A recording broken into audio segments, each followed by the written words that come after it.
Yo yo yo, c'est Balou et c'est parti pour le French Plug Show, comme d'hab avec l'équipe, avec l'assistant. What's up tout le monde? Ah, Inky.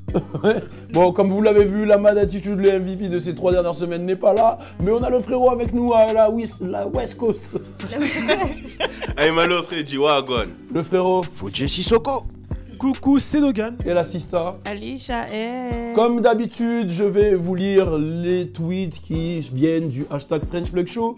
Donc on va commencer avec Fanny JR4 qui nous dit bizarre les deux avec une photo de Alissa et Logan avec du tirage de langue, des délires dans tous les cas. La photo va s'afficher. Il y a Mister Siko qui dit quand c'est la fin de la journée et que tu attends la vidéo de French Plug, donc bien sûr avec la petite photo de la malatitude, on t'aime. Si vous trouvez que c'est le MVP de ces 2 dernières semaines, mettez des flammes. Et Kristen Haybock qui dit la minute Fodje c'est un bon délire mais juste qu'on le laisse s'exprimer et qu'on comprenne le message. Hashtag French Plug Show. Qu'est-ce que t'en penses Fodje? Je suis d'accord avec toi et je te remercie de comprendre ce que je vis tous les jours. C'est toi le poison en vrai. Oh, le poison. C'est pas grave. Bon, il y a Devrick-du-bas Corbeau qui dit shout out au French Plug Show, le contenu est quali, la structure est mieux travaillée qu'avant. Ce serait cool d'avoir un sujet sur Dreamville qui prépare un projet PS J. Cole MVP 2018-2019. C'est vrai que c'est un sujet à aborder. En parlant des sujets aujourd'hui, on va parler de Nipsey Hussle, mais plus par rapport à ce qui a été dit du côté de Future et de Young Scooter. On va parler de Rihanna, Aya Nakamura. On va parler de bail de maman et bref, c'est sombre. C'est sombre mais pas sombre en même temps. Il y aura du défi, il y aura bien sûr la Minute Fodje. Restez connectés et c'est parti. Turn up!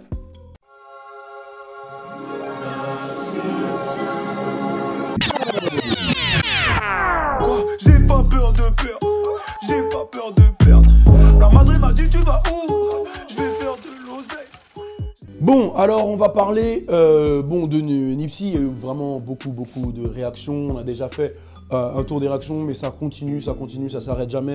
C'est là où tu te rends compte que le mec avait vraiment un gros impact dans la culture. Et il y a Young Scooter qui s'est exprimé, qui a reposté un tweet de Nipsey, un tweet de motivation, et qui a dit ouais, on a besoin de plus de négros comme Nipsey Hussle, c'est une légende qui ne mourira jamais, ça sert à rien de rager sur nos propres gens, etc. Attends ton tour et joue ton rôle, ta position. Les choses viennent en gros, ce qui veut dire c'est que voilà, charbonne et ton moment arrivera et t'inquiète pas, faut rester vrai et tout. Et il y a Future qui a répondu à un commentaire, qui a dit ouais, on a besoin de plus de négros comme nous. J'essaye d'apprendre ça depuis des années aux gens. J'essaie de montrer et de prouver que le travail dur et acharné t'emmène là où tu veux aller. Rest in peace Nip. Donc c'était par rapport à la citation de Nip qui est vraiment, motivante, etc. Et il s'est fait un peu voilà, sur Shade Room, il s'est fait un peu allumer. De toute façon, Shade Room, le public ne l'aime pas là-bas. Shade Room, c'est une page Instagram, The Shade Room, qui est un peu gossip, etc. Et il s'est fait un peu allumer dessus, les gens qui disent qu'il s'est un peu approprié le truc, etc. Alors que ça parlait de Nipsey. Comment vous voyez le truc? Est-ce que vous trouvez que c'est une manière maladroite? Est-ce que vous êtes d'accord avec ses propos? Comment vous voyez un peu la réaction de Future? Bah moi je la comprends tout à fait. C'est un rappeur emblématique de Atlanta qui a donné de la force à plein de rappeurs, à tous les jeunes. Je pense à 21 Savage, je pense à Chief Keef. Bon, il a dit la force aux jeunes d'Atlanta, tu mets Chief Keef dedans? Non, à des jeunes rappeurs en général. C'est un rappeur emblématique d'Atlanta qui a donné beaucoup de force à des jeunes rappeurs. Dont dedans il y a 21 Savage, il y a Chief Keef, Young Benz, récemment il y a Juice WRLD. Et moi je l'ai toujours vu en mode le padré, tu vois. Genre en gros, voilà, c'est lui le premier qui a eu des gros deals avec des marques de luxe, je crois. Peut-être pas le premier, mais il fait partie. Ouais, il fait partie des bons bons deals au début. Et pour moi, il a toujours montré que, vas-y, en travaillant, tu pouvais faire tout ce que tu voulais. Le mec, il est tout le temps en studio, des hits chaque année, il n'y a rien à dire. Bah moi, je vais revenir sur Future. Déjà, c'est un mec qui a une grosse influence sur moi et même sur tous les jeunes rappeurs et les anciens, tu vois. Son flow, un peu voix cassée, j'avoue, moi j'ai kiffé le son honnête. Je me rappelle quand t'es dans la voiture, on mettait ça fort. Après, moi je pense pas qu'il s'est mal exprimé, c'est juste que les gens ont pas très bien compris, mais je pense qu'il a gardé Enfin, c'est positif le message, tu vois ce que je veux dire. Et que c'est bien qu'il sensibilise plus les jeunes rappeurs ainsi que les anciens rappeurs pour garder la même énergie qu'avait Nipsey, tu vois. Donc non, moi je pense qu'il s'est bien exprimé et c'est courageux de sa part. Cool. qu'est-ce que t'en penses, Liche? Bah moi déjà quand j'ai vu le truc, j'ai pas pris ça en mode oh il veut s'approprier le bail. Je trouve juste que ça a été peut-être maladroitement amené, mais au final comme vous avez dit, le message il est positif. Excusez-moi. Il est positif dans le sens où il est en train de dire oui voilà. Pareil, booster des gens, travailler pour avoir ce que vous avez, etc., laisser passer un message. Après, ce que je peux dire, c'est que c'est vrai que dans son personnage à Future, ok, musicalement, enfin, le fait d'inspirer, etc., mais en termes de communauté, vraiment côté un peu, comme j'ai pu le ressentir dans Nipsey ou dans Tupac ou autre, c'est vrai que je le ressens moins chez Future. Moi, Future, ok, musicalement, emblématique, etc., inspiration, tout ça, mais en dehors de ça, à part sur ses dernières interviews où il dit voilà, moi j'ai arrêté la drogue parce que j'ai compris que c'était pas quelque chose de bien, c'est vrai qu'en termes de vraiment truc communauté, chercher à améliorer la vie des gens en dehors de la musique, vraiment investir, école, machin, ça. C'est vrai que je connais pas ce côté-là de Future. Peut-être qu'il le fait, peut-être qu'il le fait pas, peut-être qu'il le fait mais qu'il le montre pas. Peut-être qu'il va faire aussi. Peut-être qu'il va faire aussi, mais c'est vrai que c'est peut-être pas sur le même. J'allais dire sur le même carcan, mais sur le même, vous avez compris, sur le même délire. Aussi de faire ça. Lui, il est artiste. Ouais, mais là, le rôle d'un artiste. Mais là, il se met dans le même groupe que Nipsey. Il se met dans le groupe des charbonneurs, c'est bien ce qu'il a dit. Ah, ok.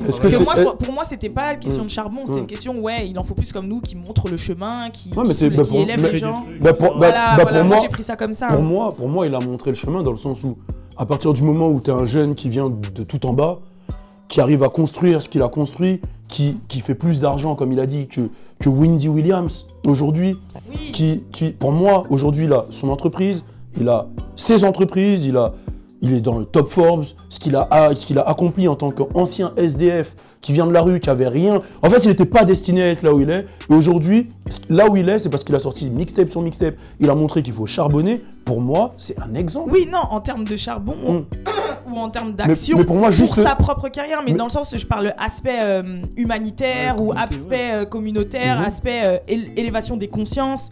Mais justement, est-ce que c'est son rôle de faire ça aussi? Non, chacun se donne son rôle. Regarde Nipsey, il aurait pu rester rappeur, simple rappeur. Mais justement, Nipsey aussi, faut préciser, ce qu'il faisait, c'était lourd, etc.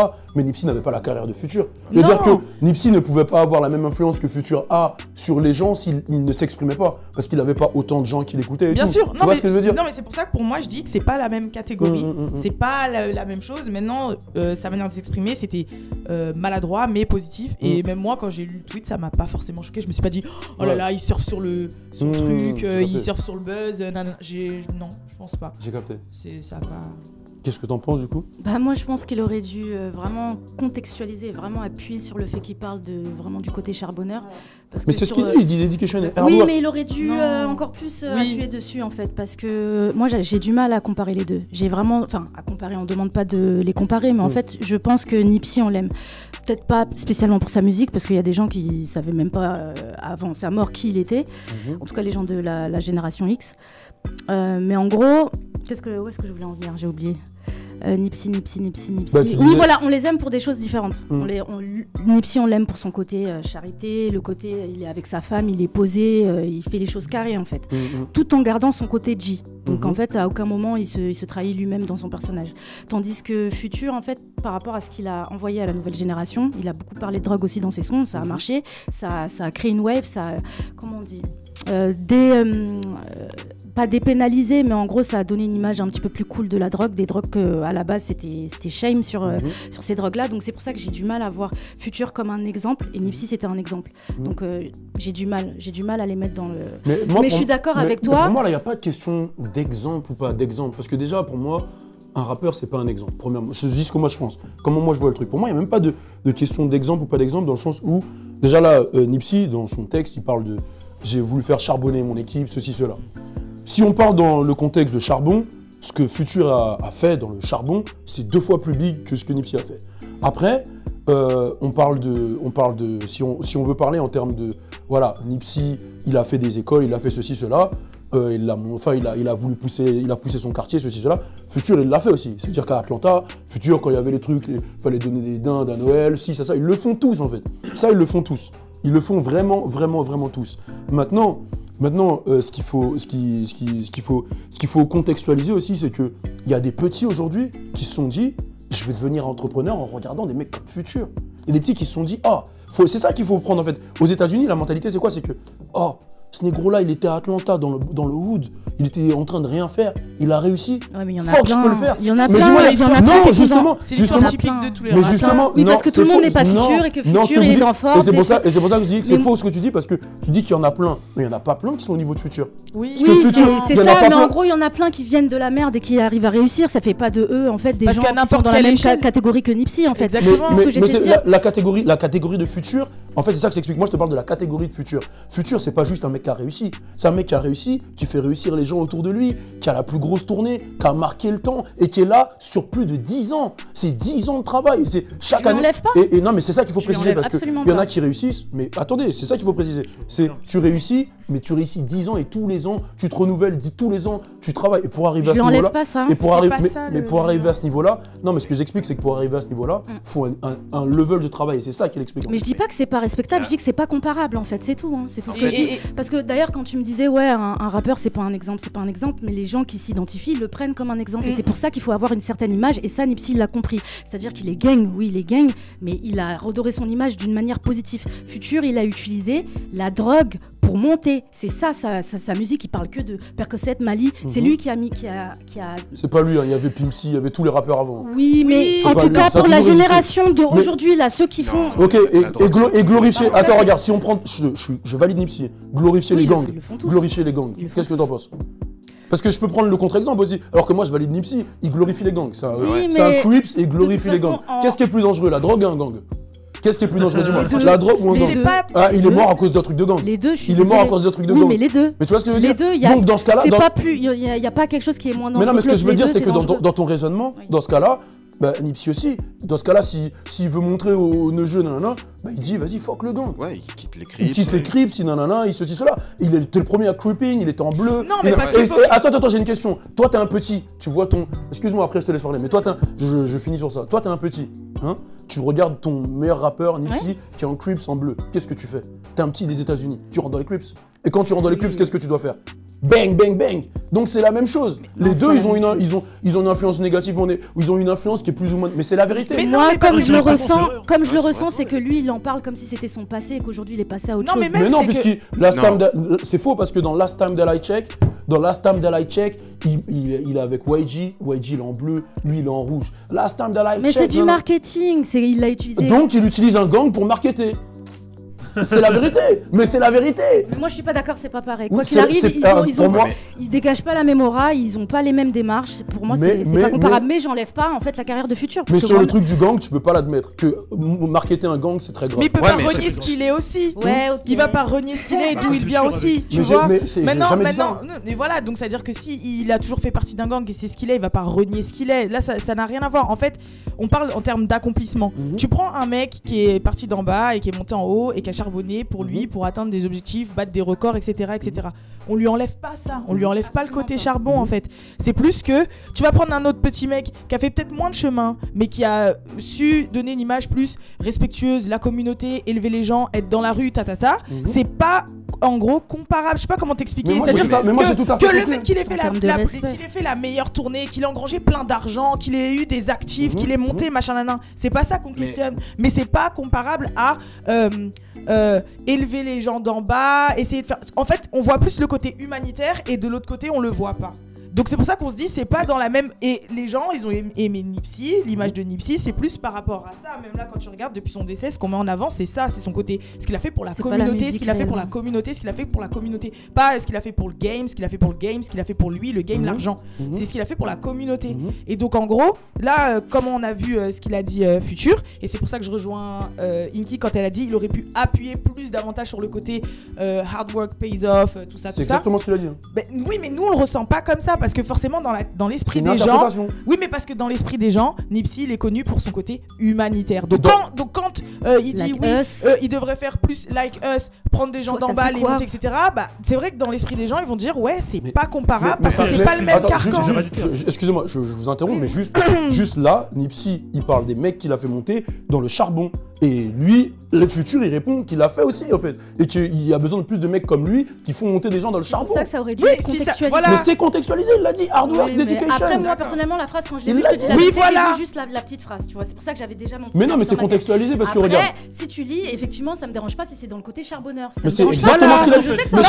Mais non, mais ce qu'on est en train de dire, c'est qu'on comprend pourquoi les gens, il y a certaines personnes qui l'ont mal interprété. Parce que s'ils se basent sur l'image globale de chaque rappeur, c'est vrai qu'ils se disent que c'est pas comparable, qu'ils se disent ouais voilà, d'un côté on a un Futur qui est un master machin nanan, et de l'autre côté on a un petit gars d'en bas qui a essayé de faire des trucs pour le peuple.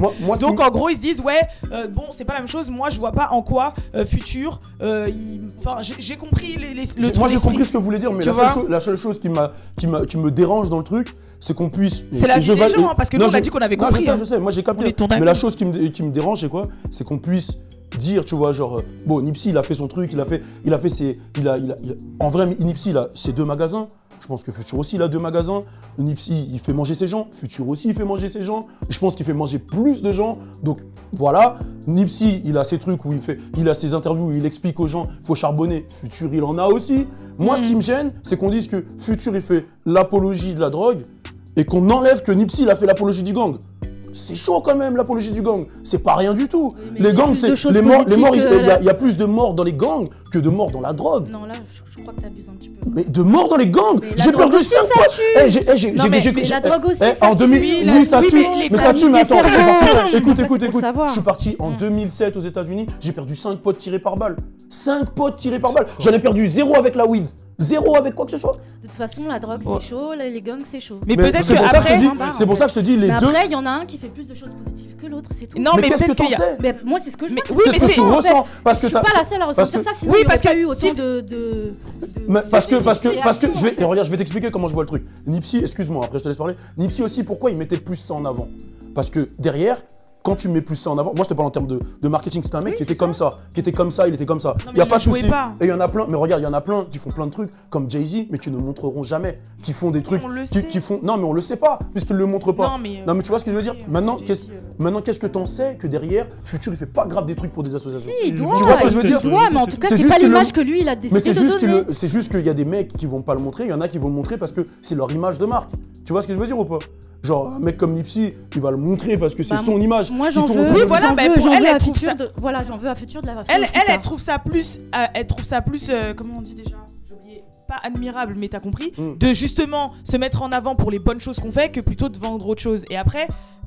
Mais ils vendent les deux. Peut-être que je vais m'enfoncer. En gros, peut-être que je vais m'enfoncer, mais c'est vrai que après, peut-être qu'ils faisaient l'apologie des gangs, mais dans les gangs, il y a pas tout qui est bon à acheter. Il y a les codes, il y a le brother code, il y a le fait d'avoir une famille, le fait de respecter des choses. Non mais à vous. Alors que vas-y dans la drogue, à part te péter le cerveau, il y a quoi de positif là-dedans? Là, je suis obligé de revenir. Non mais il y a des choses positives dans le sens code famille. Attends, là c'est vraiment grave. Les gangs, ils ont été créés par Tookie Williams. Le plus gros tueur, il est mort par Schwarzenegger sur la chaise électrique. Le but du gang, c'était quoi? C'était de et de récupérer, c'est tout. Oui, c'était fumer les autres noirs. À part des noirs qui tuent des noirs, je vois rien de positif dans les gangs. Moi, je vois un. C'est pas l'histoire des gangs que j'ai entendu. Attends, mais les gangs, les Bloods et les Crips, c'est quoi? Les Bloods et les Crips, c'est des noirs qui tuent des noirs. Ouais, mais regarde, si t'écoutes l'histoire basique d'un mec de gang, il va dire j'avais pas de famille, j'ai trouvé ma famille dans la rue. Ils sentent appartenir à quelque chose, ils sentent appartenir à une communauté, ils sentent s'entraider, ils sentent machin. Donc, hormis, je te parle basé sur ça, tu vois. Et après, lui, il est né dedans, c'est sa vie, on peut pas lui retirer. Mais tu peux pas dire que t'es né à boire de la codéine, tu vois. Maintenant, en dehors de ça, Kendrick, il est né, il est pas dans un gang, Kendrick.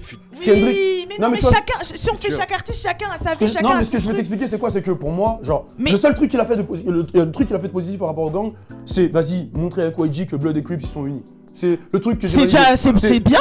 C'est beaucoup, mais maintenant, aujourd'hui, franchement. On est en 2019. Il faut pas oublier le truc gun violence et tout. On est en 2019.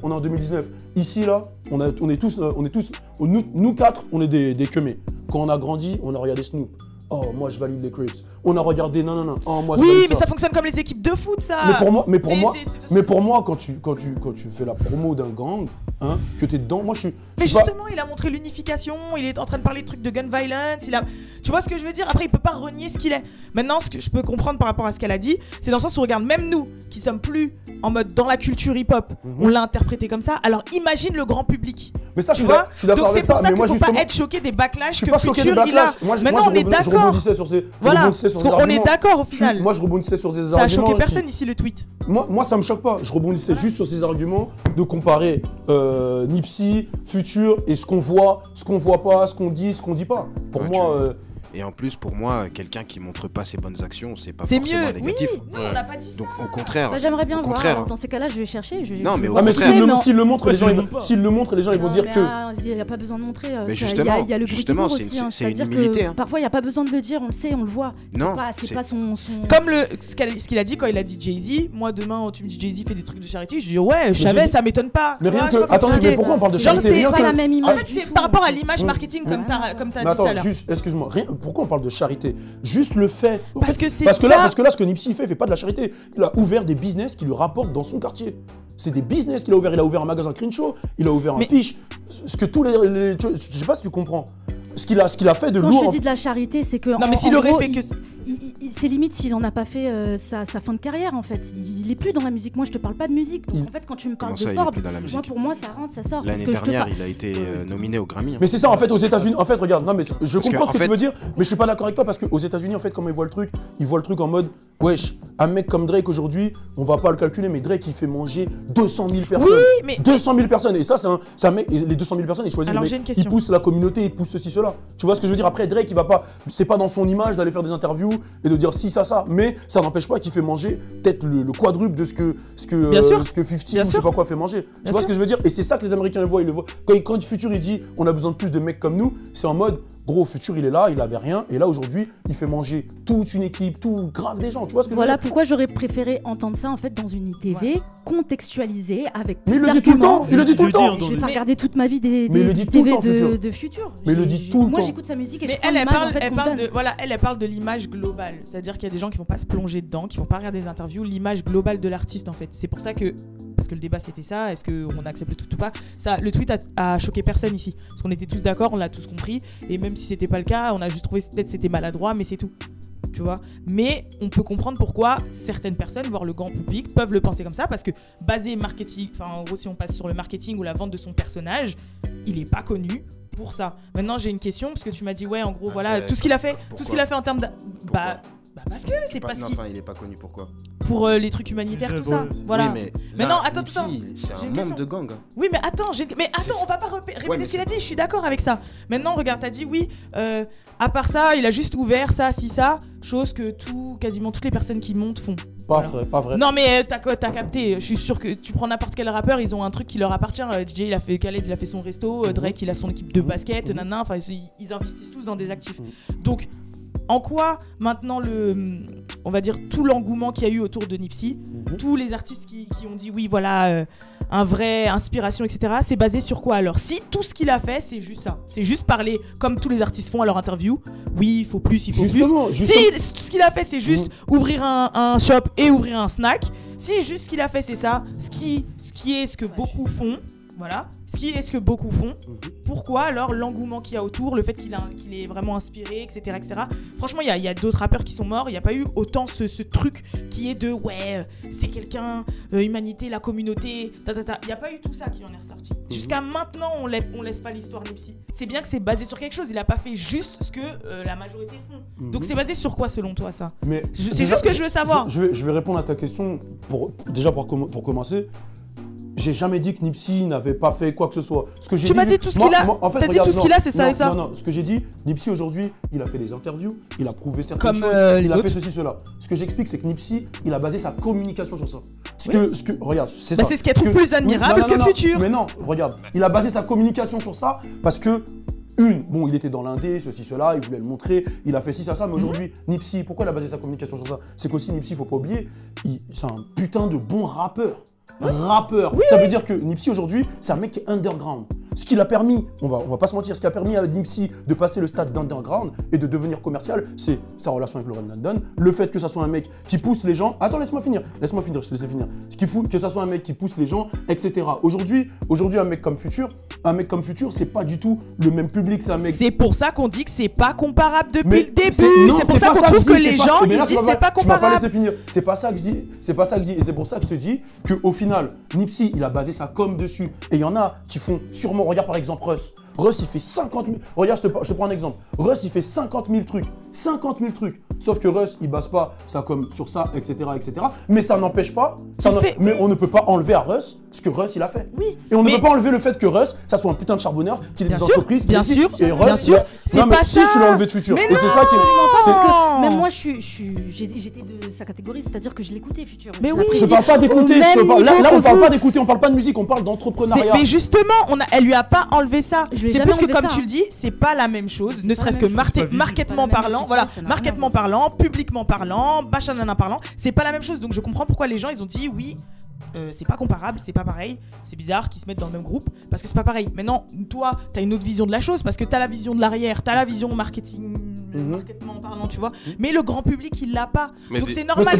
C'est pour ça que je dis tout ça en fait. Oui, mais c'est pour ça que pour toi, c'est peut-être pas compréhensible qu'il y ait des gens qui se disent ouais, mais c'est pas comparable, ouais, mais c'est pas le même groupe. Mais pour la majorité des gens, la généralité des gens qui sont devant leur écran et qui se basent seulement sur ce qu'ils ont pu entendre ou voir ou écouter de Future et ce qu'ils ont pu que entendre et voir et écouter de Nipsey, ils se disent c'est pas comparable, c'est bizarre, son tweet il est un peu relou. Et c'est exactement pour ça que je dis tout ça en fait. Oui, mais non, mais moi en fait, c'est pour ça qu'on dit qu'on n'est pas contre toi au niveau du débat. C'est plus qu'on peut comprendre pourquoi les gens. Moi là où j'étais pas d'accord, je le répète encore une fois, c'est sur le truc des gangs. J'étais pas d'accord. En fait, ce qui m'a plus ou moins offusqué, c'est de réduire Future à un rappeur qui rappe la drogue. Point. C'est ça qui m'a offusqué. C'est à ça que je pense quand je oui, mais c'est pour ça que je t'ai répondu et que je t'ai dit que je suis pas d'accord sur ça. Je pense à rien d'autre en fait. Mais c'est pour ça que je t'ai dit que je suis pas d'accord sur ça. Parce que si c'était juste un rappeur qui rappe de la drogue, ça serait Lil Pump. Ouais. Et Future, c'est pas Lil Pump. Non, c'est pas la même chose. Future, c'est Free Ben, c'est Drake, c'est les tournées, c'est. Ouais, on lui enlève pas ses accomplissements. Déjà, je trouve bizarre. Déjà, moi, le truc, c'est que je trouve bizarre déjà de dire. Lui, il est dans une catégorie, l'autre, il est pas dans une catégorie, puisque c'est des trucs différents. Ça veut dire que, moi, je pense que ce qu'il faut savoir faire dans un premier temps, c'est repérer le mindset de la personne qui est en face. Ça veut dire repérer le mindset de MC, repérer le mindset de Future. Ça veut dire que, pour moi, Future, je vais dire, ouais, lui, il m'a inspiré parce qu'aujourd'hui, il a fait ci, ça, il était clochard, aujourd'hui, il est dans le top Forbes, il a tout fait, il aide des gens et tout, etc. Nipsey, je vais dire, lui, il m'inspire plus parce que c'est vrai qu'il est resté chez lui, il a construit des trucs chez lui, il essaie de faire montrer des trucs chez lui. Après, forcément, chaque personne. Ce qu'il dit, ça t'inspire. Voilà, ce qu'il dit, ça m'inspire. Après, chaque personne a des trucs positifs, négatifs, chaque personne a des bons côtés et des mauvais côtés. Mais je pense que quoi qu'il arrive, moi, j'aurais pu les mettre dans la même catégorie l'un et l'autre parce que je pense que quoi qu'il arrive, c'est de la motivation. C'est du charbon, c'est de la motivation, que ce soit d'une manière ou d'une autre, que ce soit exprimé d'une façon ou d'une autre. Au final, ça reste. Même si la musique n'est pas pareille, parce que là, c'est la musique qui est différente, mais tout ce qu'il y a autour, je pense que ça reste le même message de motivation. On va finir sur ce voilà, exactement. Du frérot. Et on va parler de Rihanna et de Aya Nakamura. Il est content. On finit dans ses paroles. Vas-y. C'est parti, Rihanna, Aya Nakamura. Turn up.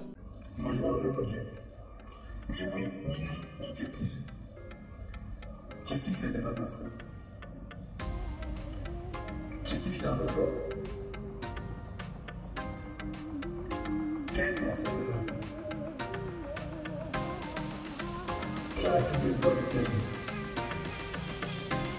C'est du go.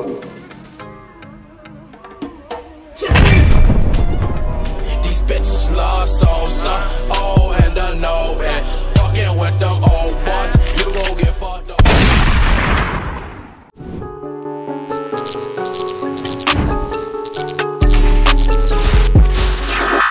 Bon, c'est parti, sujet numéro 2, j'avoue, on a parlé beaucoup sur le premier, mais il le fallait, c'est bon pour la culture, on a besoin de s'exprimer comme ça. Pour revenir sur Future, non, bon, je l'aime Future. Il y a Rihanna qui s'est enjaillée sur Aya Nakamura, il y a les vidéos qui sont sorties, on la voit danser.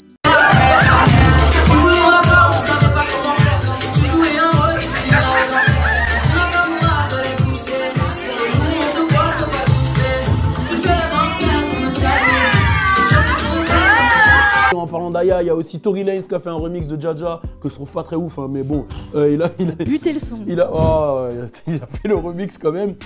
Est-ce que vous pensez que Aya Nakamura, déjà, ça fait plaisir de voir ses collaborations franco, enfin c'est pas vraiment des collaborations, mais voir des co-signs comme ça franco-américaines. On avait parlé d'Amza la dernière fois avec Kalash. Georgia Smith. Là c'est Georgia Smith et Dossé. Là du coup c'est Aya Nakamura, Rihanna. Est-ce que vous pensez que justement, une collab Rihanna Nakamura pourrait arriver, ou même est-ce que vous pensez que Aya Nakamura pourrait passer justement le cap de l'international? Qu'est-ce que vous en pensez? Qui veut commencer? Qui va? Vas-y, let's go, elle a levé la main avant toi. Désolé. Vas-y. Déjà, il faut savoir qu'elle l'a déjà passé, parce qu'elle était numéro 1 aux Pays-Bas, et c'était pas arrivé depuis Edith Piaf. Donc elle l'a déjà passé, c'était écouté dans le monde entier, même quand tu vas en boîte à Miami, il passe ses sons. Bon, après à Miami, il passe un peu tout parce que c'est un peu francoisé. Ouais. Et je me dis, pourquoi dans un sens et pas dans l'autre? Nous, on est là, la culture Quinry, alors pourquoi on toucherait pas aussi quelquefois dans l'autre sens, sachant que c'est déjà arrivé avec MHD et PNL. Pour, je le répète, voilà, Coachella, bon, PNL l'ont pas fait, mais MHD l'a fait au final. Ça arrive, c'est comme ça, et quand il y a un bon truc, quand ça cartonne, c'est pas étonnant. Jaja, ça a cartonné. Faut pas lui enlever. C'est comme ça. Ça me choque pas après un. Je pense que la barrière de la langue, ça peut pas jouer.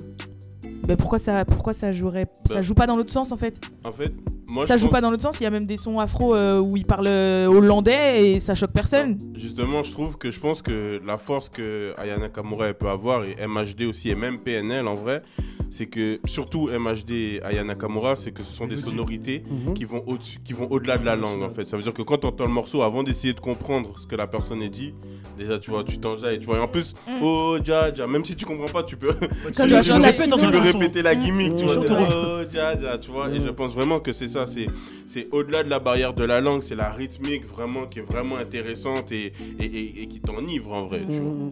En tout cas, si elle arrive à passer le cap des États-Unis, grand respect. La majorité des gens ici qui écoutent du Quinry comprennent pas l'anglais. Hein. Pourtant, ils kiffent le son. Hein. De ouf. Après, je pense que c'est un contexte différent, parce que le rap, ça vient de là-bas aussi. Oui, mais même, ils comprennent pas les paroles. Pourtant, ils comprennent le beat, comprennent le flow. Pourquoi ce serait pas si... Je veux pas faire l'avocat du diable, mais je sais qu'aux États-Unis, eux, ils écoutent pas ce qu'ils comprennent pas. Ils détestent écouter ce qu'ils comprennent pas. Et c'est pour ça que je dis, est-ce que la barrière de la langue, la passer aux États-Unis, ça serait lourd, hein. Si, elle peut la passer parce que du coup... Désolée. Elle peut la passer parce que... Désolée. C'est comme je disais pour PNL, on n'a même pas besoin de comprendre en fait, juste le flow. En fait, elle a un vrai flow, Aya. Même si, parce que parfois ils disent ouais, elle parle pas français, elle parle le langage cité dans ses sons. Ouais, non, j'avoue, je comprends en fait ce qu'il lui reproche. Mais ouais, elle est entraînante, elle a des flows entraînants. Donc c'est sûr que ça peut passer outre la France, et c'est déjà le cas parce que je la vois vraiment dans les stats de tout le monde, hein, que ce soit à Londres ou partout, mais vraiment partout. Comme MHD. Et franchement, respect. Je peux se rappeler. Rappelle-toi qu'on est parti aux States faire des magasins. On passait devant un magasin et PNL, etc. En plus, il y a eu plein de rappeurs qui ont réécouté des sons qui ont fait des snaps sur les sons d'Aya Nakamura. Je pense à Essoud et tout, tu vois. Donc je pense qu'il y a moyen de faire un bon truc. En plus, on a vu plein de feats rappeurs français et Quinry. Ce serait bien de voir des meufs aussi, parce qu'on oublie souvent des meufs. Malheureusement, j'ai l'impression que les feats rappeurs Quinry France, ça marche jamais. Jamais, mais je crois que, comme il a dit Emma, il y a une mélodie internationale on peut faire un truc, il peut avoir un bon truc. Moi j'espère que ça va péter pour elle partout. Faut dire. Alors moi ce que je pense c'est que voilà, c'est une Malienne. Donc je savais que t'allais dire ça. Le Mali est actuellement en train de tout niquer dans le game. Voilà. Donc moi-même je suis malien et ce que j'ai à dire c'est que son sang il vient du bled. Voilà, hein, tout ce qu'elle fait, bah écoute, c'est écrit, c'est carré et ça va normal aller dans toutes les frontières, il n'y aura pas de frontières. Tu vois ce que je veux dire? Parce que nous les Maliens, quand on fait les choses, on les voit en grand. Tu vois ce que je veux dire? Ouais, les Chinois ils sont 6 milliards et tout nanana. Mais là, t'inquiète pas, nous avec la musique, on va tous vous soumettre. Tu vois ce que je veux dire? Déjà, il y a Sidiki Diabaté, il commence à arriver. Il y a moi qui arrive sur le côté humoristique. Et puis sur le cinéma. Et là, il y a Nakamura qui prend la musique. Vous inquiétez pas, on va tous vous matrixer. Merci, Fodje. Tu voulais dire un dernier truc? Ouais, juste un dernier truc. j'ai vu, tu sais, il y avait la vibe jamaïcaine qui arrivait un peu aux États-Unis et tout, etc. Ouais, depuis 2 ans, 1 an ou 2. La vibe jamaïcaine a toujours été aux États-Unis. Bah oui. Mais elle était surtout là l'année dernière, il y a 2 ans. Depuis quelques temps, genre. Non, tu vas trop loin. Je vois très bien ce que tu veux dire. Non, je vois très bien ce que tu veux dire. Non, mais dans le sens Non, oui, mais pas dans ce sens-là. Il passe vraiment dans la vibe. Tu vois ce que je veux dire? Oui, bon, je suis pas d'accord. Sur le côté, voilà. On n'aurait jamais vu ça en mode mainstream. C'est devenu vraiment à la mode. En ce moment, c'est afro. Tu dis n'importe quoi. En ce moment. Non, tu sais juste pourquoi je suis pas d'accord avec toi. Je te dis juste pourquoi je suis pas d'accord avec toi. La vibe jamaïcaine a toujours existé aux États-Unis. Make it clap. The Game, non, mais en fait, ce que tu veux dire, c'est afro. Il parle de l'afro. Ah, mais c'est pas pareil, jamaïcaine et afro. Oui, il parle de l'afro. Voilà, c'est pas pareil. Bah oui. Je voulais dire. La vibe jamaïcaine aux États-Unis, elle a toujours été là. On est d'accord. C'est pas ce que t'as dit. Oui, d'accord. Change ta tiens, tu veux ma veste? Tu veux la mettre de l'autre sens, ma veste? Mais laisse-moi finir. On est d'accord. On a dit qu'on allait faire ce sujet de manière courte. Mais ce que je dis, c'est qu'elle se mélange de plus en plus avec le rap maintenant, avec le hip-hop. Là, je vais te répondre encore une fois. Voilà, c'est faux, gros. Ça a toujours existé. Il y a que des Jamaïcains aux États-Unis. Lauryn Hill, Bob Marley, Turn You Light Down Low. Mais il y en a toujours eu, toujours. C'est pas vrai. Alors, je pense qu'il parle vraiment plus du côté afro avec les Wizkid, etc. Les sonorités et tout. Oui, mais je pense que c'est ça. Avec surtout l'année dernière, il y a 2 ans, avec les Come Closer, les trucs de Drake, les machins, voilà, les trucs que Tory il a pu faire. C'est pas du Jamaïcain. C'est de l'afro. Oui. C'est une erreur. Bon, ça fait un mix bizarre. Bon, les trucs que t'écoutes en vacances l'été, que t'es content d'écouter. Afrobeat. Attends, exactement. Toi, voilà. juste une question. C'est ça qui parle. Ce qui fait Party Next Door, c'est de l'afro. Attends, mais Party Next Door, c'est plus gros hit. Il y a même pas de Jamaïcain, frère. Qu'est-ce que tu me racontes? Non, mais il parle de I need you. Vas-y, c'est pas Not nice, you're rude. Bon, pour toi, c'est son plus gros hit, Not Nice. Donc là, tu penses qu'en prenant l'exemple de Party Next Door, déjà, il vient même pas des États-Unis, il vient du Canada. Non, mais c'est vrai, il vient même pas des États-Unis. Il a marché aux États-Unis. Il a pas marché de ouf, Not Nice. Alors, le son I'm a run up on you. Et par exemple. Ça, c'est quoi pour vous? Ça, c'est quoi? C'est du Jamaïcain? Par exemple, le morceau de Drake et Rihanna. Hein? Le morceau de Drake et Rihanna. Le morceau caribéen, Work, etc. Et tu penses que ça, c'est arrivé il y a 2 ans, en fait? J'ai pas dit que ça arrivait à 2 ans. Si, c'est ce que t'as dit. Oui, c'est ce que j'ai dit. En fait, ce que j'explique, c'est que ce que j'explique, c'est que cette sonorité, genre, elle a été popularisé il y a pas très longtemps. En gros, en France, peut-être, il parle de en France. Voilà, je suis pas d'accord avec toi, gros. Et il y a Sean Paul, Sacha, il y a eu que des trucs comme ça. Ça, c'était du dancehall. C'était quoi? Le dancehall, c'est quoi? Mais Sean Paul, il fait de la dancehall, il a toujours fait de la dancehall, en fait. Mais ce que je t'explique, c'est... Tu parles aux States ou en France? Aux States. Mais de quoi tu parles? Il parle du fait que, regarde, quand tu prends un Sean Paul, un Shaggy, etc., c'est leur type de musique. Ouais. Attends, mais par exemple, que un Drake fasse de ça, ou qu'un Tory Lanez fasse ça, ou que des rappeurs se mettent à faire des sons dansants un peu afro-dancehall. D'accord, mais là il a pris l'exemple de Work, mais Work, gros, c'est une caribéenne qui chante un son caribéen. Oui, frère. mais dans on parle de Drake. Ouais, mais à la base, c'est pas son style. C'est pas son style de quoi? C'est pas son style de à la base, c'est pas ce qu'elle chante. Quoi? Même Drake. Non, Rihanna, elle a pas fait tout le temps de la dancehall. Elle est venue avec un son dancehall et après ça a tout changé par contre. Elle est partie dans des sonorités rock, des sonorités rap, des sonorités de tout ce que tu veux, mais pas dancehall. C'était pas son métier. Sean Paul, oui. C'est deux premiers sons. Vous avez quand même des sons. Bah oui, Point de Replay, c'est pas des sonorités dancehall? Bah c'est exactement ce que je dis. Elle est arrivée comme ça. Mais c'est ce que j'ai dit, elle est arrivée en mode dancehall. Après, elle s'est changée. Après, elle a fait de la pop et après, elle refait de la dancehall. Mais on a connu avec. Mais c'est quoi en fait que tu veux dire, genre. Que t'as pas constaté que l'année dernière et l'année d'avant, ces 2 dernières années, il y a vraiment eu. Tu sais qu'il a rien dit là depuis tout à l'heure. Ah, je sais, c'est ça qui m'énerve. C'est quoi que tu dis là? C'est ça qui m'énerve. Et là, il transpire, regarde, ça, il transpire. Non, mais c'est parce que je m'énerve. Non, mais parce que moi, je suis obligé de te reprendre sur tes propos quand tu dis. Non, ce que je dis. Quand tu dis que la vibe jamaïcaine elle arrive aux États-Unis. Regarde, quand tu dis la vibe jamaïcaine arrive aux États-Unis il y a 2 ans, c'est fou. Je suis obligé de te reprendre sur ça. Ok, ça fait plus longtemps. Mais ce que je dis, c'est qu'on entend de plus en plus des sonorités différentes aux États-Unis. Qui changent en fait. Mais c'est là où je suis pas d'accord avec toi, ça a toujours été comme ça. Lil Jon, Get Low, c'est comme ça, ils ramènent Elephant Man. Ils font Get Low, Get. Pour le Rimbas, tous les rois, tous les jeux d'attente. T'as même un gasoline. Attends, Make It Clap. Busta Rhymes, c'est un Jamaïcain. Il y a que des Jamaïcains là-bas. C'est-à-dire Busta Rhymes, c'est un Jamaïcain. Quand il fait le son, Cat De Luna, ou sinon, ça a toujours existé en fait. Et c'est pour ça que je te dis que je suis pas d'accord avec toi. Murder, The Game, Blood. Wesh. Damian Marley et Nas. C'est quoi? Damian Marley et Nas. Ça a toujours existé la vibe jamaïcaine. Kendrick Lamar, il le fait. Ça a toujours existé. Non, mais je crois que lui, il parle plus de la vibe un peu vacation, genre. Oui, c'est ça. C'est les derniers trucs afro qui sont arrivés. Mais c'est pour ça que moi je l'ai repris. Je me dis, je suis pas d'accord. Sur l'afro, ok, mais pas sur la Jamaïque. La Jamaïque, c'est pas après. Jamaïque, c'est la dancehall, frère. Tu vas me dire que la dancehall, c'est arrivé il y a 2 ans aux États-Unis? Non, j'ai pas dit que ça arrivait il y a 2 ans. Mais c'est ça que tu dis encore en disant ça. Non, mais il parle de la vague afro, même avec la danse, etc. Les chacou, les machou. Voilà, mais ça, je suis d'accord avec toi. Là, si tu me dis la vibe afro, elle est arrivée il y a 2 ans, je te dis, ouais, j'avoue. Voilà. Il y a 2-3 ans. Je te dis, ouais, j'avoue. il commence à vraiment à s'intéresser, mais avec Black Panther et tout, il s'intéresse à leur culture. Ouais, ça c'est vrai. Ils viennent. Ça, c'est totalement vrai. C'est totalement vrai. Voilà, ils portent de la wax et tout. Ouais, voilà, il est parti, les Jamaïcains, donc dans ton argument de dire. Il y a beaucoup de Jamaïcains. Et Tory Lanez, c'est les Jamaïcains. Il y a beaucoup de Jamaïcains aux États-Unis. Et Tory Lanez, c'est les Jamaïcains aussi. Donc, et en plus, il est pas américain, il est canadien. Non, mais voilà, tu vois, genre, j'étais obligé. Respect, man. En plus, j'aime cette culture, la man. famille Wagwan. Ah ouais, tu dis Wagwan, tu dis. Tu commences Wagwan, la famille, et tu dis la France, c'est du la dancehall. T'as dit quoi? Tu dis la France, c'est du la Jamaïque, mon frère. Tu dis whisky, tu vois, tu l'as dit, il a vu ma mère. T'as dit Davido et tout. J'ai dit c'est des Jamaïcains. Gros, ils sont de chez moi, frère, Nigérien. Gros, je suis fucking Nigérien, je suis obligé de me battre pour mon truc.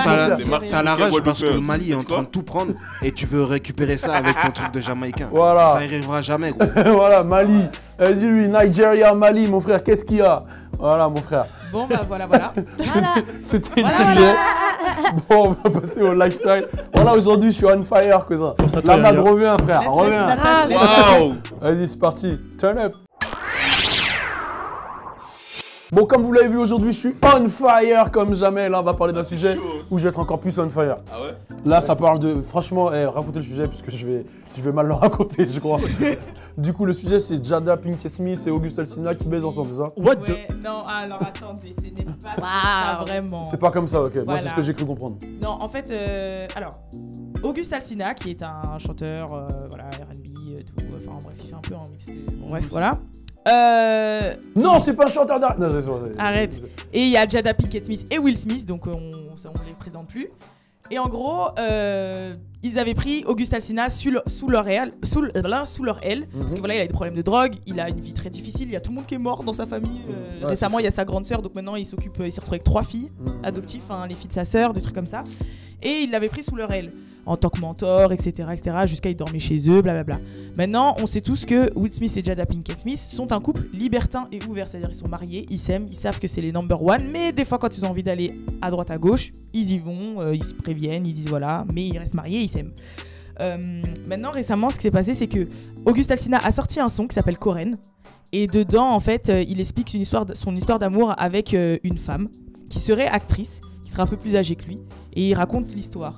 Et en fait, il faut savoir que Coren, c'est le 2e nom de Jada. En fait, ça s'appelle Jada Coren Pinkett Smith. Et donc en fait, voilà. Et en gros, donc forcément, les gens ont fait vite le rapprochement. Ils se sont dit bon, libertin, on sait que voilà, blablabla. Et Jada, elle s'est exprimée hier. Mais son explication, c'était bizarre en fait, elle a pas dit directement, elle s'exprime par rapport à ça, mais elle a fait 50 ans. 50 à peu près. Ouais, 48, 50. Putain, elle les fait pas du tout. 50 ans. Ouais, mais regarde sa mère, elle a 65, on dirait qu'elle fait plus jeune que sa fille déjà. 50 ans, et lui, il a quel âge, Auguste? C'est un 92. Non, 47 ans. 47. C'est un 92. C'est un 92. Ah, il a mon âge. 26, 27. 26. Et du coup, la problématique. La problématique, c'est est-ce que vous êtes d'accord pour une relation, enfin l'âge, est-ce que c'est important dans une relation de couple? Ça va être ça la problématique, parce qu'en vrai... L'âge ou le libertin... Les deux en fait, qu'est-ce que vous pensez? Vas-y, je laisse le frérot commencer. J'ai essayé d'être le plus clair possible, mais vas-y, je te sens chaud. L'âge, non, il n'y a pas de différence pour moi, il n'y a pas de problème. Voilà, après, ça c'est triste, le mec il a perdu toute sa famille, donc quelque part, je pense que Jada elle a un peu agi comme une mère avec lui. Et vu que c'est pas sa mère, ils se sont rendus compte que voilà, ils pouvaient le faire. Ouais, et du coup, ça s'est fait normal, tu vois. Et moi, il n'y a pas de souci avec ça. Hein. Si ça m'arrivait, si tu veux savoir, je sais pas, un petit, il a mon âge, il sort avec ma mère, il n'y a pas de souci. Oh non, non, mais c'est vrai. Non, mais ce que je veux dire, c'est que... Un petit, là, il sort avec ta daronne, tu t'en bats les couilles. C'est ma mère qui choisit. Tu vois. c'est une femme, elle a le droit, elle fait ses choix comme elle veut. Bon, okay. Moi, j'ai rien à dire, tu vois. Si toi, ta mère, elle te ramène un mec à ton âge. Arrête, non. Non, à moi, bah, y a aucun souci. Non, je peux jouer à la play. play. Non. Ma mère, elle fait rien. Jamais. Enfin, votre mère. Ma mère, elle est pas dans l'histoire. Non, mais ce que je veux dire, c'est qu'elle est libre de ses actes, elle fait ce qu'elle veut. Et pour moi, différence d'âge, à partir du moment où la personne, elle est adulte, y a pas de souci, hein. Ok. Enfin, 2 personnes adultes. Jure, ça te gênerait pas un petit peu Caramel, un mec de ton âge, ta daronne? Même 18. Hein. Wow, t'es hardcore. Pourquoi? Non, c'est ton truc. C'est ton truc. Ouais, c'est pas mon truc, c'est. Le truc de ta mère, du coup. Ouais, voilà. C'est plus à elle.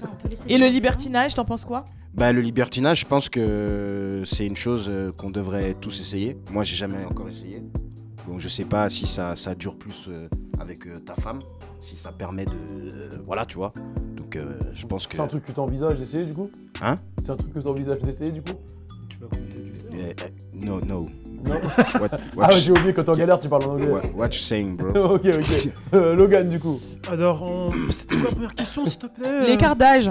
Alors, l'écart d'âge, tout à fait. Bah, moi, je pense que si 2 personnes s'aiment, de l'âge, on s'en fout un peu. Après, il y a des limites. Enfin, à partir de 18 ans, tout est possible. Si l'amour est là, franchement, il n'y a pas de problème. Ensuite, concernant... Donc, ça veut dire que t'accepterais par rapport à ta maman? Non, avec ma mère. Non, pas ma mère. Moi, je peux sortir avec une...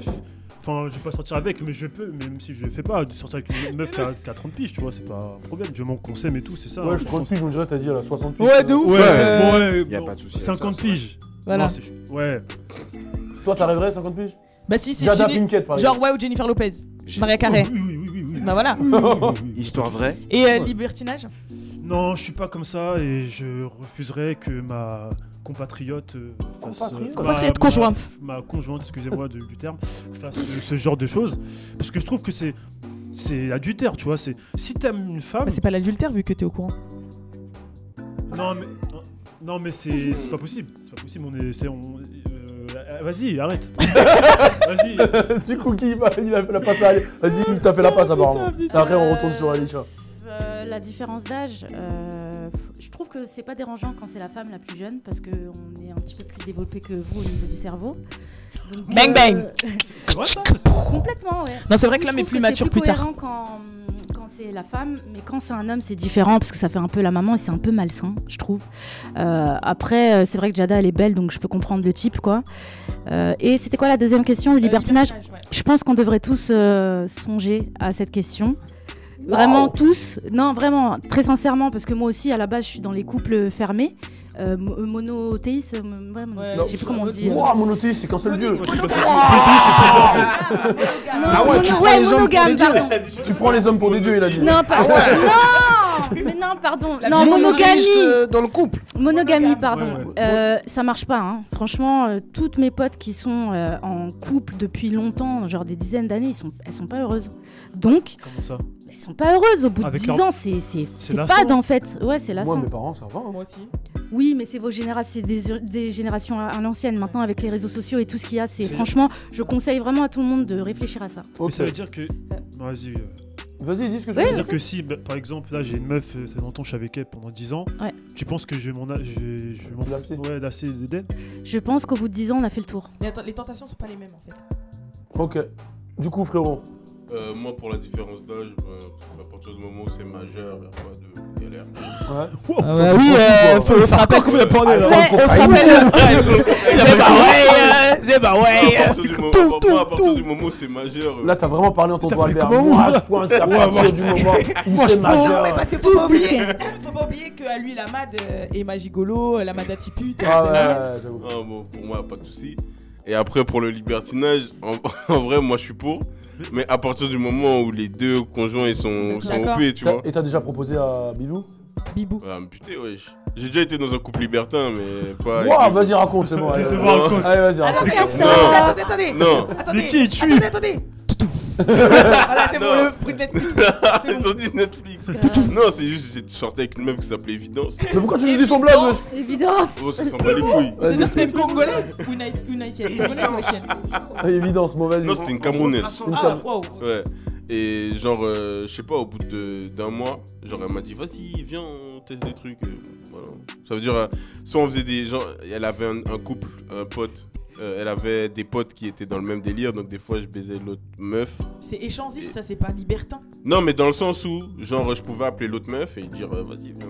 Et je lui disais juste à évidence, ouais, je vais baiser ta pote. Ok. Ouais,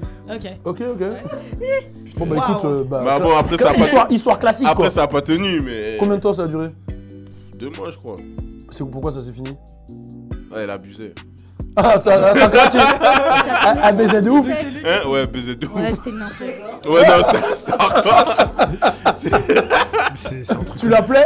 Ah, d'accord. Ouais, non, c'était hardcore.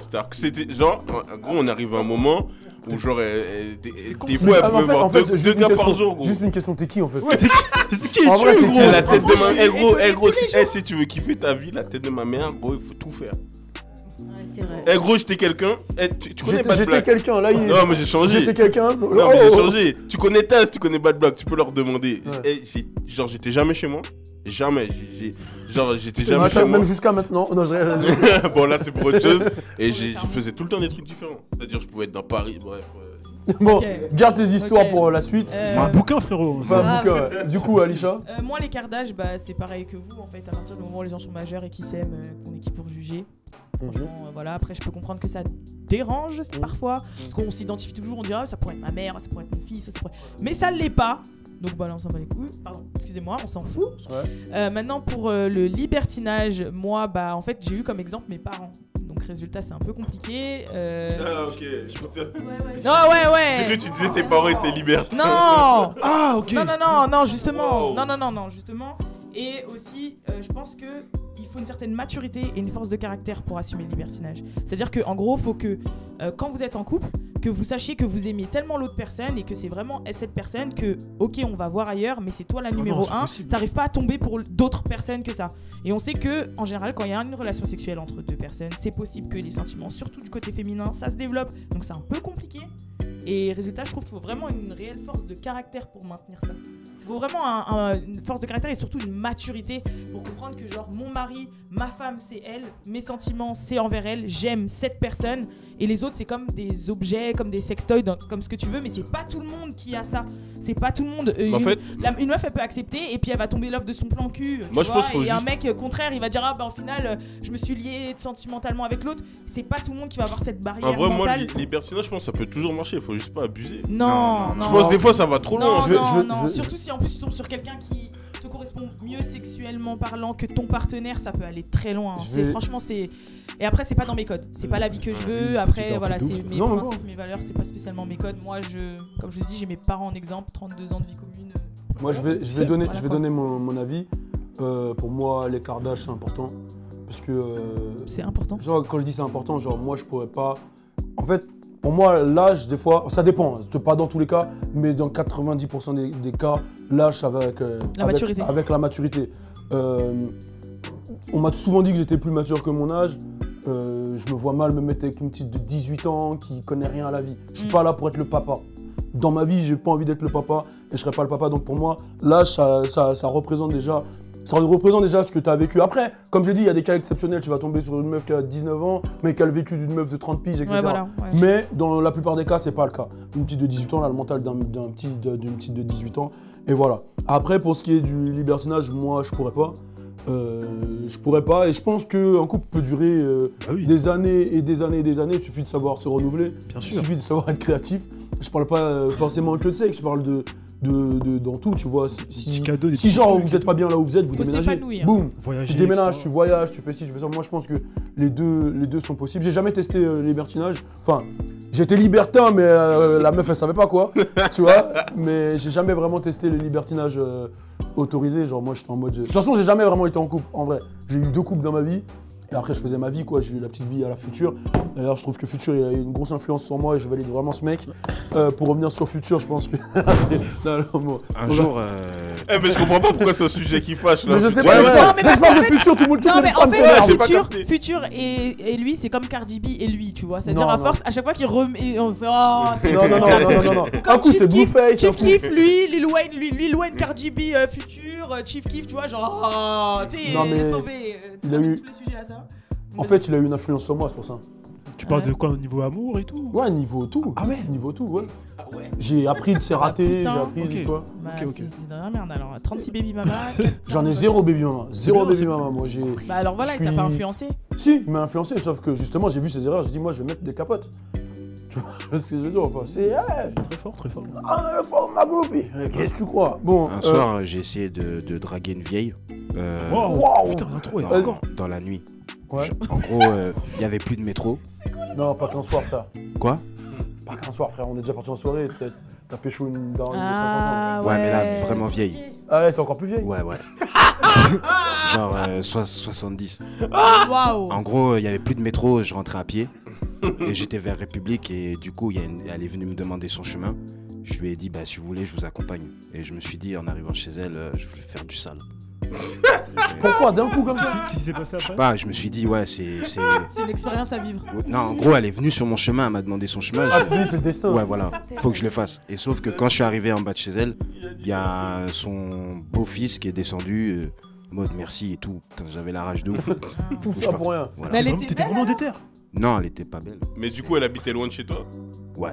Bah, c'était sur Paris, du coup, j'ai pris un octilien et tout à l'époque. Ok. Merci Fodjé. Merci Aima pour vos aventures. Faudrait faire vraiment une série Netflix. On va passer à la minute Fodjé. C'est parti. Turn up. Papa, j'ai une bonne nouvelle. Je crois que j'ai fini la mise à jour de la playlist New Drip. Papa, la playlist sur la nouvelle génération. Go Daddy. Hey, hey, hey, look, look, hey, hey,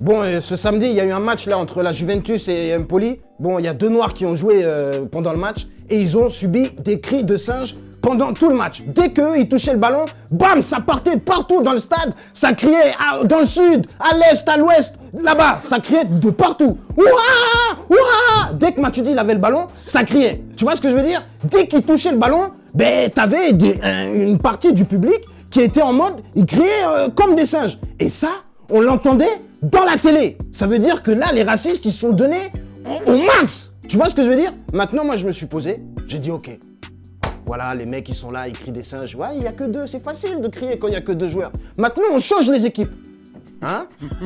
Voilà, c'est facile. Je vais pas dire on met le Mali à la place parce que sinon, ils vont canner au bout de 10 secondes. Mais on met l'équipe de France. Voilà, vous savez que l'équipe de France, voilà, il y a Lloris, vas-y, défenseur à droite et l'autre à gauche. Sinon, tout le reste, c'est des Noirs. Donc moi je dis, tu passes le ballon à Pogba. Pogba il passe le ballon à N'Golo Kanté. L'autre il passe le ballon à Nanani. Et ils font ça pendant 20 minutes.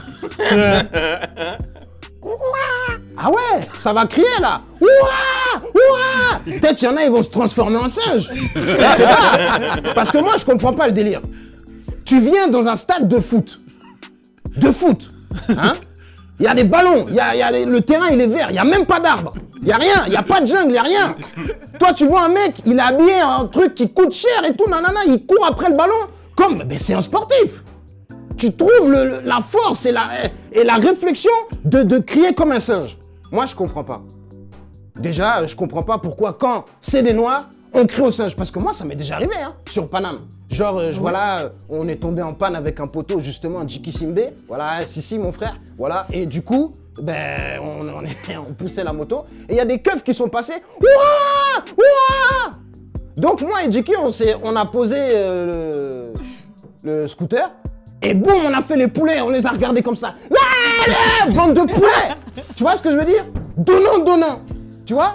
Donc, moi, ce que je pense, hein? Déjà, il faut remettre les pendules à l'heure parce que les singes, ils ont le poil noir, mais quand tu les rases, ils sont blancs. Ça, c'est une info qui est vérifiable. Tu peux aller vérifier. Ce que je te dis, c'est vrai. Va vérifier.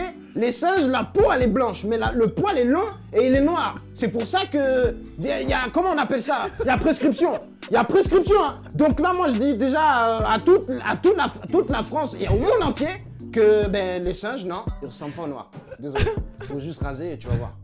Voilà, merci. C'était la Minute Fodjé. Une émission French Plug Show assez vraiment virulente. Voilà, comme on a vu. Tu m'as touché. Le frérot On Fire. On Fire. Voilà. Emma qui a parlé de la Jamaïque pour parler de l'Afrique. Et moi qui a parlé de colonisation du Mali.